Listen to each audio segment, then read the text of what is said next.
இருக்க எனக்கென்ன கவலை, எப்போதும் உன் பிள்ளை எனக்காய் உனக்கன்றோ கவலை. இயேசுவுக்கு பிரியமான அன்பு இறை உறவுகளே, நண்பர்களே, உங்களை சிறப்பாக இந்த காணொளி மூலமாக சந்திப்பதிலே, உங்களுக்காக ஜெபிப்பதிலே மகிழ்கிறேன். இன்று சிறப்பாக ஒரு புதிய நாளை இறைவன் நமக்கு கொடையாக கொடுத்திருக்கிறார். இன்று திங்கட்கிழமை. இறைவன் இயேசுவுக்கு நன்றி கூறுவோம். இன்று பள்ளி கல்லூரிகள் எல்லாம் தொடங்குகிற ஒரு நாள். அனைத்து மாணவர்களும் நல்ல முறையில் படிக்க ஜெபிப்போம். சிறப்பாக பிரியமானவர்களே, இன்றைய மன்னா என்ற இந்த நிகழ்ச்சியிலே நம்முடைய தாயாம் திரு அவையும் நம் ஆண்டவர் இயேசுவும் நமக்கு கொடுக்கிற இன்றைய மன்னா மத்தேயு நற்செய்தி 5ஆம் அதிகாரம் 38 42 முடிய பகுதிகள். பிரியமானவர்களே, இந்த பகுதியிலே இயேசு கிறிஸ்து தன்னுடைய சீடர்களுக்கு கூறுகிற ஒரு அறிவுரையாக இருக்கிறது. எப்படி அவர் அறிவுரை கூறுகிறார், தன்னுடைய சீடர்கள் எப்படி இருக்க வேண்டும் என்று ஒரு யதார்த்தமான ஒரு எளிமையான முறையிலே ஒரு உயர்ந்த பண்பை கற்றுக் கொடுக்கிறார். என்ன உயர்ந்த பண்பு அப்படின்னு சொன்னா, நம்முடைய பணி தளங்களிலே நாம் செய்கிற பணியிலே நாம் எப்படி இருக்க வேண்டும், நமக்கு எதிராக யாராவது ஏதாவது செய்து விட்டால் அவர்களை பழிக்க வேண்டுமா, பொறாமைப்பட்டு அவர்களை எதிர்க்க வேண்டுமா, பழி வாங்க வேண்டுமா என்றெல்லாம் நமது மனதிலே ஓட்டம் ஓடிக்கொண்டே இருக்கும் இல்லைங்களா? அப்படிப்பட்ட சூழ்நிலையிலே நாம் எப்படி இருக்க வேண்டும் என்ற ஒரு நல்ல பண்பை இயேசு கிறிஸ்து தன்னுடைய சீடர்களுக்கு இந்த நற்செய்தியின் மூலமாக எடுத்து கூறுகிறார். பிரியமானவர்களே, இதைத்தான் நாம் அழகாக படிக்கிறோம். கண்ணுக்கு கண், பல்லுக்கு பல் என்பதை கேள்விப்பட்டிருப்பீர்கள். ஆனால் நான் உங்களுக்கு சொல்லுகிறேன், உங்களுக்கு எதிராக செய்பவர்களை அன்பு செய்யுங்கள். ஒரு கன்னத்தில் அறைந்தால் அவர்களுக்கு மறு கன்னத்தையும் காட்டுங்கள். உங்களுக்கு எதிராக வழக்கு தொடுத்தால் அவர்களை தொடுத்து உங்களுடைய அங்கியை எடுத்துக்கொள்ள விரும்பினால் நீங்கள் அவர்களுக்கு 2 அங்கியை கொடுங்கள். உங்களை ஒரு கல் தொலைவு நடக்க சொன்னால் 2 கல் தொலைவு நடந்து அவர்களோடு செல்லுங்கள். எனவே கேட்கிறவர்களுக்கு கொடுங்கள், கடன் வாங்குபவருக்கு முகம் கோணாதீர்கள் என்று அழகாக இயேசு கிறிஸ்து இந்த நற்செய்தியிலே சொல்லுகிறார். பிரியமானவர்களே, பாருங்க எப்படிப்பட்ட பண்பு நாம வைத்திருக்க வேண்டும். பழைய ஏற்பாட்டில் இதெல்லாம் நடந்தது. ஏன்னா அவங்க பழி வாங்குறாங்க அப்படின்னு சொன்னா அவங்களையும் நீங்க பழி வாங்குங்க. கண்ணுக்கு கண், அவன் என் கண்ணை புடுங்குறான்னா அவனுடைய கண்ணை 2 கண் நான் புடுங்குவேன். எனக்கு எதிராக அவன் சூழ்ச்சி செஞ்சானா அவனுக்கு எதிராக நான் பன்மடங்காக சூழ்ச்சி செய்து அவனை வீழ்த்தடிப்பேன்.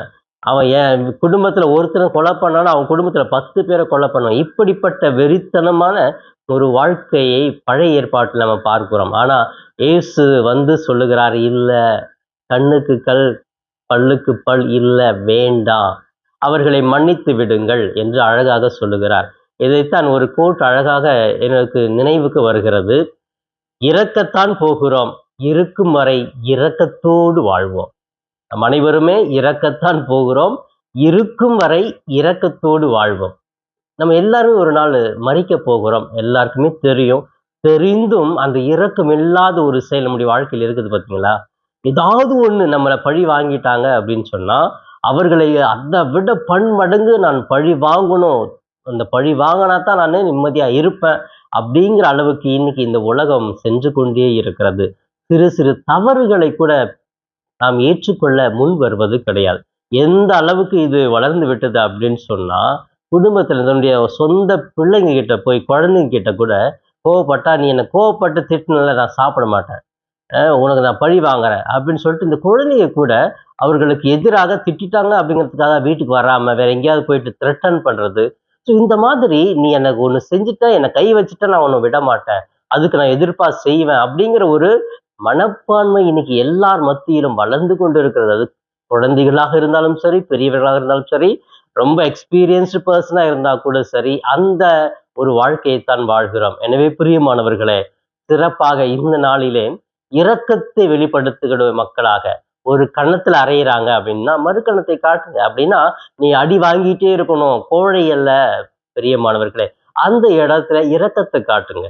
அவர்கள் அதை உணர்ந்து கொண்டு மாற வேண்டும், மனம் மாற வேண்டும். ஐயோ, நான் செஞ்சது தப்பு தான் அப்படின்னு உணர்வதற்கான ஒரு வாய்ப்பு தானே இது ஒழிய நம்ம கோழை என்பதற்கான ஒரு அர்த்தம் அல்ல என்பதை புரிந்து கொள்ள வேண்டும். எனவே பிரியமானவர்களே, இந்த காலகட்டத்துல அப்படி நம்ம குனிஞ்சு போனா கூட நம்ம ஏறி மிதிப்பவர்கள் இருக்கிறார்கள். எனவே இதெல்லாம் புரிந்து கொள்வதற்கு தூய ஆவியானவருடைய துணை தேவை. ஆவியானவரோடு, இறைவனோடு, நற்கருணை ஆண்டவரோடு இணைந்து பயணிக்கிற பொழுது நம்முடைய வாழ்க்கையில பெரிய அற்புதங்கள், அதிசயங்கள் நடக்கிறது. நாம் எப்படி வாழ வேண்டும், எப்படி பேச வேண்டும், யாரோடு உறவை ஐக்கியப்படுத்திக் கொள்ள வேண்டும் என்பதெல்லாம் இந்த தெளிவை கொடுப்பவர் தூய பரிசுத்த ஆவியானவர். எனவே அந்த தூய பரிசுத்த ஆவியானவரிடத்திலே ஜெபம் செய்துவிட்டு இறைவனோடு, நற்கருணை ஆண்டவரோடு இணைந்து பயணிக்கிற பொழுது நாம் இரக்கத்தை பகிர்ந்து கொள்ளும் மக்களாக மாறுகிறோம். பரிவோடு வாழ்கிறோம், நல்ல பண்புகளோடு வாழ்கிறோம், முகமலர்ச்சியோடு வாழ்கிறோம். உறவுகளை என்னுடைய வாழ்க்கைக்கு தேவை என்று அவர்களை இறுக பற்றி கொண்டு வாழ்கிறோம். இதெல்லாம் கடவுள் கொடுக்கிற நல்ல பண்பு. அப்ப இயேசு இன்னைக்கு சீடர்களை பார்த்து என்ன சொல்லுகிறார்?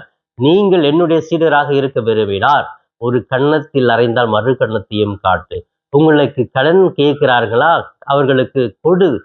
உங்களிடத்துல நல்ல பண்புகளை, வார்த்தைகளை, நேரங்களை கேட்கிறார்களா? அவர்களுக்கு கொடு. எதை கேட்டாலும் புன்முறுவலோடு, மகிழ்ச்சியோடு நீங்க கொடுக்கிற பொழுது கடவுளுடைய ஆசீர்வாதம் உங்களுக்கு இருக்கிறது. எனவே பிரியமானவர்களே, இந்த நாளிலே சிறப்பான ஒரு செய்தியாக இறைவன் இயேசு கிறிஸ்து நம் ஒவ்வொருவருக்குமே சொல்லுகிறார், ஒரு கன்னத்தில் அறைந்தால் மறு கன்னத்தை காட்டு. இறக்கத்தான் போகிறோம், இருக்கும் வரை இரக்கத்தோடு வாழ முயற்சி செய்வோம். இப்பொழுது கண்களை மூடி ஜெபிக்கலாமே. எங்களை நேசிக்கும் எங்கள் தாயும் தந்தையுமான இறைவா, உம்மை போற்றுகிறோம், வாழ்த்துகிறோம், ஆராதிக்கிறோம். அன்பு தெய்வமே, எங்களை வழி நடத்துபவரே, எங்களுக்கு ஆற்றலை கொடுப்பவரே, சக்தியை கொடுப்பவரே, உம்மால் அன்றி எங்களால் எதுவும் செய்ய முடியாது. இது எங்களுடைய வாழ்க்கையில் இல்லை என்றால் நாங்கள் வெறுமையை உணர்வோம். உலகம் கொடுக்க முடியாத ஒரு சக்தியை நீர் எங்களுக்கு கொடுக்கிறீர் என்பதை நாங்கள் உணர்ந்து வாழ்கிறோம். அன்பு தெய்வமே, இதோ இன்றைய மன்னா என்ற இந்த நிகழ்ச்சியை பார்த்து செபித்து கொண்டிருக்கிற ஒவ்வொரு பிள்ளைகளையும் தொட்டு ஆசீர்வதிப்பீராக. சிறப்பாக இந்த வாரத்தினுடைய கல்வி நாளிலே திங்கட்கிழமையை தொடங்குகிற ஒவ்வொரு மாணவர் செல்வங்களையும், ஆசிரியர் பெருமக்களையும் ஆசீர்வதித்து அவர்கள் நல்ல முறையில் படிக்க தெளிவான ஒரு சிந்தனை ஆற்றலை கொடுத்து வழி நடத்துவீராக. அன்பு தெய்வமே, இதோ சிறப்பாக இந்த நாளிலே, இந்த நேரத்திலே உமக்காக நாங்கள் உம்முடைய பிள்ளைகளாக வாழ வேண்டும் என்று வாஞ்சியோடு ஜெபிக்கிறோம். ஆசீர்வதியம், நல்ல உடல் உள்ள ஆரோக்கியத்தை கொடுத்திரலும். எத்தனையோ பிள்ளைகள் கடன் பிரச்சனையிலே, ஐயோ என்னால் இந்த கடன் தொல்லையிலிருந்து மீள முடியவில்லையே, எப்பொழுது எனக்கு இந்த ஒரு வாய்ப்பு கிடைக்கும் என்று ஏங்கிக் கொண்டிருக்கிறார்கள். இன்னும் வேலை வாய்ப்பு இல்லையே, இளம் பருவத்திலே ஊடகத்துக்கு அடிமையாக இருக்கிறேன், போதை பொருட்களுக்கு அடிமையாக இருக்கிறேன் என்று கலங்கி கொண்டிருக்கிற ஒவ்வொரு பிள்ளைகளுக்காக, குடி பழக்கத்தில் இருக்கிற ஒவ்வொரு பிள்ளைகளுக்கு ஜெபிக்கிறேன். அவர்கள் மனம் மாற வேண்டும், அவர்களுக்கு ஒரு வாய்ப்பை கொடுத்திரலும் ஆண்டவரே. இன்னும் அன்பு தெய்வமே, குடும்பத்திலே எண்ணற்ற பிரச்சனைகள், திருமண தடையாகவே இருக்கிறது. என்னுடைய மகனுக்கோ மகளுக்கோ இத்தனை வயதாகிவிட்டது, திருமண பாக்கியம் அமையவில்லையே என்று ஏங்குகிறவர்களுக்கு உடனடியாக திருமண பாக்கியத்தை கொடுப்பீராக.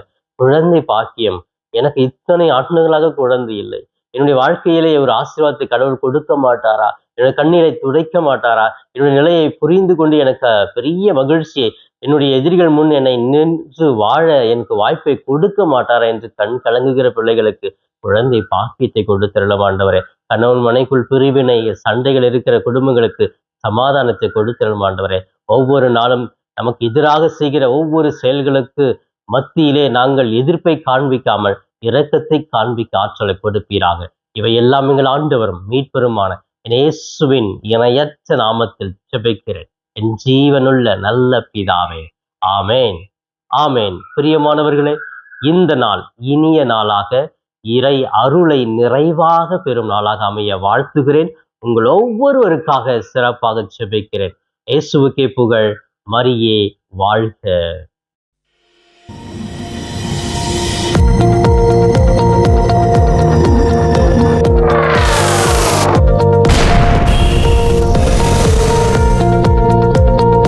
நண்பர்களே, இந்த காணொளியின் மூலமாக உங்களை சந்திப்பதில் மிகுந்த மகிழ்ச்சி.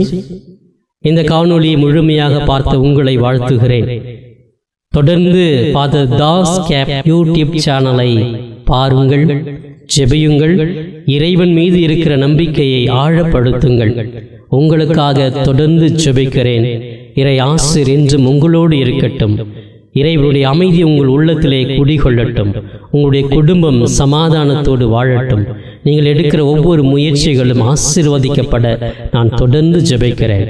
தொடர்ந்து இந்த சேனல் ஃபாதர் தாஸ் கேப் யூடியூப் சேனலை சப்ஸ்கிரைப் செய்துவிட்டு தொடர்ந்து வருகிற ஒவ்வொரு காணொளியும் பார்த்து இந்த யூடியூப் சேனலை தாங்கும்படி உங்களை பாசத்தோடு கேட்டுக்கொள்கிறேன். நன்றி.